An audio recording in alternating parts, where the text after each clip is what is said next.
In the beginning, a ship was shown standing at the port as all the passengers came out. After that, 3 people were seen holding a banner that said, "Welcome to Asagiri Island." They were saying that they hoped everyone had a good trip and welcomed them to Asagiri Island. The main character, Kazuma, went up to them, and all 3 of those guys immediately scolded him, telling him not to make that face again and warning him not to do it another time. Kazuma apologized and then walked away while thinking about what was wrong with those guys and how they could have let him off for something like that. From behind, someone called Kazuma's name. It turned out to be his aunt, Aya-san. Aya-san thanked him for coming and said she had been waiting for him. Kazuma, with a happy expression, called her auntie. Aya-san immediately grabbed him by the neck and told him not to call her auntie, insisting that he should call her Nisan and reminding him that she was still 34 years old. Kazuma replied that she was still his aunt. Aya-san then told him to call her Aya-san starting that day, and Kazuma agreed. Aya-san then asked Kazuma why the sailors had been so angry at him. Kazuma replied that he did not even know and explained that he had only climbed somewhere high to get a better look at the island. Aya-san commented that it was no wonder they had gotten mad at him. Kazuma then mentioned that, come to think of it, there had been a really beautiful girl standing on a rock earlier. At that moment, voices were heard from behind, saying that it was time to go and strike it rich, and that if anyone found anything, they would split it equally. 4 guys were then shown. One of them argued that it should be finders keepers, while another said he did not want to hear any complaints if he found something first. Aya-san remarked that those troublemakers were back and asked if they were the same ones. Kazuma replied that now that she mentioned it, there had been a group like that on the ferry earlier, and he wondered if the island was special in some way. One of those guys approached Kazuma and aggressively asked what he was looking at and whether he wanted to fight. Kazuma replied that he did not want to do anything. Aya-san stepped in and told Kazuma to leave with her and not pay any attention to that guy. Kazuma was shocked as Aya-san led him away, and the 2 of them got into the car. During the ride, Kazuma mentioned pirate treasure. Aya-san explained that it had been in the news a while ago, referring to a story about a pirate ship loaded with gold that had been salvaged near the area. Kazuma said he had never heard of it. Aya-san explained that since then, rumors had spread on social media claiming that the island was where the pirates had once had their stronghold and that their treasure was hidden there. Because of that, people like those men had been gathering on the island, setting up bases in vacant houses, digging around nearby islands, and causing trouble. Kazuma reacted in surprise and asked if there really was treasure there. Aya-san told him not to be stupid and said there was no way something like that existed there. She then explained that treasure was not the reason she had asked Kazuma to come. Aya-san said she had heard that since graduating from high school, Kazuma had been lazing around without a job. Kazuma claimed that the conversation was going off track and said he had no idea what she was talking about. Aya-san reminded Kazuma that the boarding house was women only, but despite that, thugs kept trying to stay there. Kazuma asked if she wanted him to chase them away. Aya-san replied that she did not expect him to do that and said she would handle it herself, while Kazuma would take care of the chores.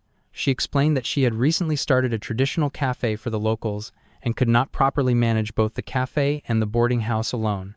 Kazuma thought about doing chores and commented that he had been expecting some big, exciting, heart-pounding adventure on the island instead. Aya-san remarked that it was no wonder her brother-in-law was worried about Kazuma for saying things like that at the age of 19. Kazuma then asked if they could stop at a convenience store because he had forgotten to buy the weekly shonen magazine. Aya-san questioned whether he really thought something that modern would exist on an island like this. Kazuma reacted in shock and asked if there was no convenience store. Aya-san added that anything ordered online would take 10 days to arrive. Kazuma commented that he had ended up in a really crazy place. Aya-san laughed and told him he would get used to it soon enough now that he would be living there. The scene then shifted as Kazuma and Aya-san arrived at the building. Kazuma commented that this would be his new home, a traditional cafe and women-only boarding house called Umine Inn.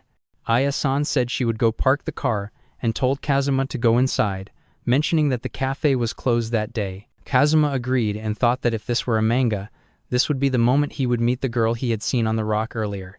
At that moment, a girl appeared and welcomed him, calling him Oni-chan. Kazuma was shocked and recognized her as Saki-chan, noting that the last time he had seen her was at their grandmother's funeral. Saki-chan confirmed this and said she was now in her 2nd year of junior high. She then asked where her mother was. Kazuma replied that Aya-san had gone to park the car. Saki-chan told him to come inside. Kazuma asked if that was the entrance, and Saki-chan explained that it was the cafe entrance and that there was another entrance around the back for the boarders. The scene shifted inside the cafe. Kazuma remarked that it was a real traditional cafe. Saki-chan told him to take a seat while waiting and said she would make him some Granny Killer juice. Kazuma thought about the name Granny Killer. Saki-chan explained that it was the cafe's specialty, a lassi made using snap melon. Kazuma then noticed a girl sitting there and asked about the drink. The girl explained that it was a special product of the island and that people called it that because it once got caught in an old lady's throat. She said it smelled like high-quality melon but had no sweetness at all, so people added things like honey and condensed milk when drinking it. She added that it was a bit philosophical as far as drinks went, but she liked it. Kazuma, confused, asked if the girl was a customer. The girl responded by asking what he thought. Kazuma said he could not tell. The girl then introduced herself as Iori Sugiyama, 21 years old, and explained that she had been living at the boarding house for half a year. She said she had previously worked at a machinery manufacturer in Tokyo, but had resigned in order to take over her grandfather's sake brewery after his passing. Suddenly, another girl appeared behind Kazuma and commented that Iori Sugiyama was now making shochu on the island. Kazuma reacted in surprise and said that was good to hear. The scene then shifted as Kazuma was startled and asked who the new person was. The girl said she had been waiting for him and commented that his face was just about good enough. She introduced herself as Rinko Ichinose and greeted him. Kazuma blushed and reacted awkwardly. Rinko Ichinose commented on his eye movements, saying they were gross, and explained that she had worked as a hostess for a long time. She invited Kazuma to come see her sometime and handed him her card. Saki-chan immediately objected, saying that Kazuma was still a minor and could not go to a place like that. Rinko Ichinose replied that anyone over 18 could enter. Kazuma reacted in surprise and asked if that was really true. Saki-chan yelled at him, while another girl added that drinking alcohol was still prohibited. Saki-chan then shouted again and questioned why Rinko Ichinose was dressed like that, telling her to go put on proper clothes. Rinko Ichinose responded that Saki-chan was bossy and explained that she was dressed that way because she had just woken up. Another girl then approached and asked who Kazuma was. Kazuma was shocked when he saw her. Kazuma stated that he knew it, saying that when he had seen her from the ferry, he had known they would meet there, claiming that he understood how manga worked. The girl asked if he had come to the island looking for treasure. Kazuma replied that he was not really looking for treasure, but said he would look for it if it existed. The girl bluntly stated that it did not exist. Kazuma reacted in confusion, and the girl explained that people like him came to the island in droves and caused nothing but trouble, insisting that there was no treasure and that they should all hurry up and leave. Kazuma protested, saying he was not causing any trouble. Saki-chan stepped in and explained that Kazuma was her cousin and that starting that day, he would be working there. The girl responded that if Kazuma was looking for treasure, then he was no different from the others. Kazuma reacted angrily and asked who she thought she was, commenting on her bad attitude. Saki-chan told both of them to stop. At that moment, Aunt Aya arrived and saw what was happening. As Saki-chan protested, saying not to lump Kazuma in with those people, and telling them to stop, Aya-san asked if they were already fighting. The girl was then introduced as Yuna Asagiri, a third-year high school student. It was explained that her family home was on the other side of the island, but because it was far from her school, she had been living at the boarding house. The scene then shifted to Kazuma cleaning the bath while wondering whether Yuna was younger than him. Aya-san confirmed that Yuna was younger and told Kazuma that since he was her senior, he would have to stop fighting and get along with her. Kazuma replied that it would depend on Yuna's attitude. Kazuma then asked whether Asagiri was the name of the island and wondered if Yuna was connected to it somehow. Aya-san replied that she did not know, but that the Asagiri family had apparently been living in the area for a very long time. Aya-san then explained that the residents of the boarding house included Kazuma, the two girls he had met earlier, Aya-san herself, and her daughter Saki. Kazuma counted and noted that there were 6 people in total, then asked whether he would have his own room. Aya-san reassured him that they had prepared that much for him and told him he would be staying in the corner room on the 2nd floor. Kazuma then asked what all of this was about all of a sudden.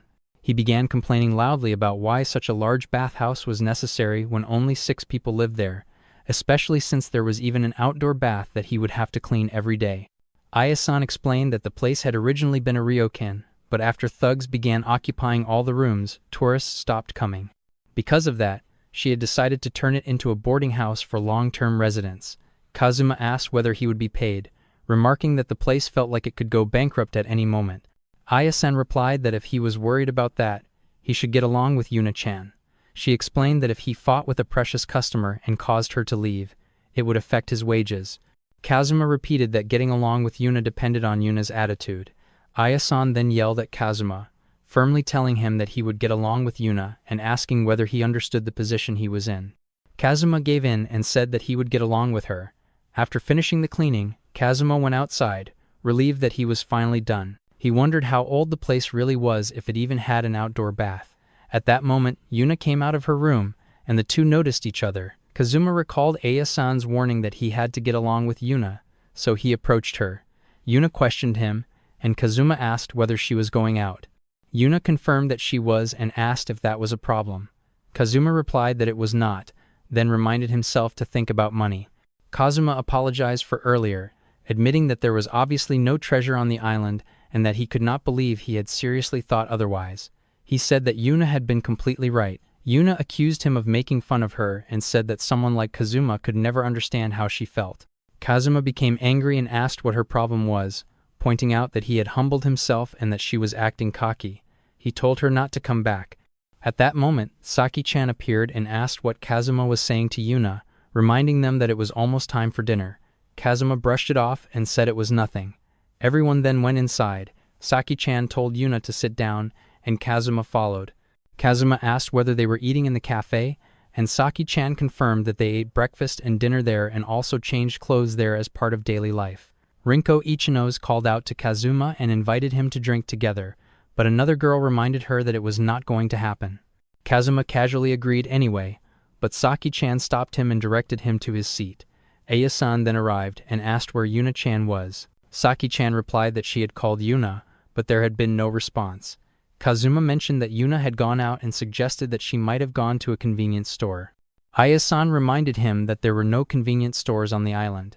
Aya-san then reflected that Yuna had been going out in the evenings recently and wondered where she had been going. She asked Kazuma to go look for her, explaining that there had been some bad characters around and that she was worried Yuna might get into trouble.